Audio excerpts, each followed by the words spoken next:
जानू का ठीक बानू अरे हाँ खाली कह बोला अपना भतरा के अरे अच्छा। जानू ठीक बानू अरे हाँ खाली कह अपना भतरा के जैसे प्यार करत रही करे लागी अरे ना भरपूर हो। जैसे प्यार करत रही करे लागी ना जाके हमारा नियम तो पे साला मारे लागी ना बाबू का रखताबू काहे तनिका सा अपना बोलिया पे यार बाबू रखताबू तनिका सा अपना बोलिया पे मर्द पे से तोहरो से मान करेला अच्छा मर्द पे से तोहरो से मान करेला अनु कहला तू समान जान कहेला जानू ठीक बानू खाली कह अपना भतरा के ओहो बिल्कुल चिपको आशिक बड़ा अरे हटा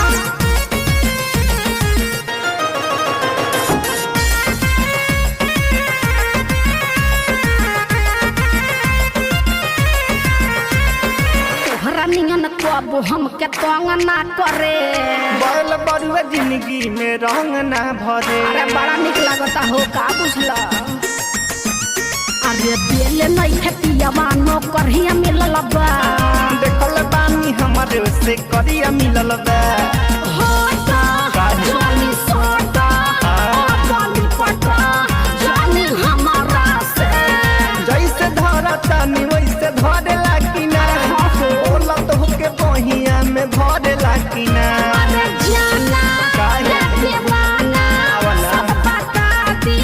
काहे तहरा से बता दे तो कुछ हो जाए का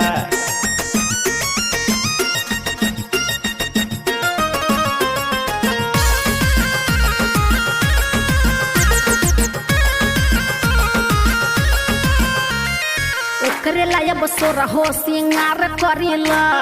तुहरा ला हम जिंदगी बेकार करीला अरे उ बात भुला जा बुझला काहे हो सुनया जाइया बा तोहर दाल ना गली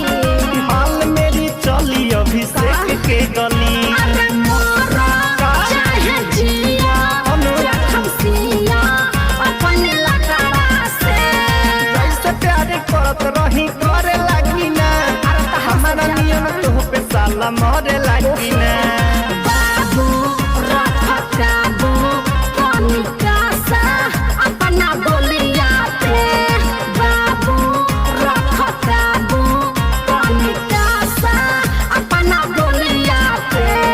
मर्द पे से तोहरो से मान करेला अच्छा मर्द पे से तोहरो से मान करेला अनु कहला तू समान जान कहेला जानू का? ठीक बानू अरे हाँ खाली कह बोला अपना भतरा के अरे अच्छा। जानू ठीक बानू अरे हाँ खाली कह अपना भतरा के जैसे प्यार करत रही करे लागी अरे ना भरपूर हो। जैसे प्यार करत रही करे लागी ना जाके हमारा नियम तो पे साला मारे लागी ना बाबू का? रखताबू काहे? तनिका सा अपना बोलिया पे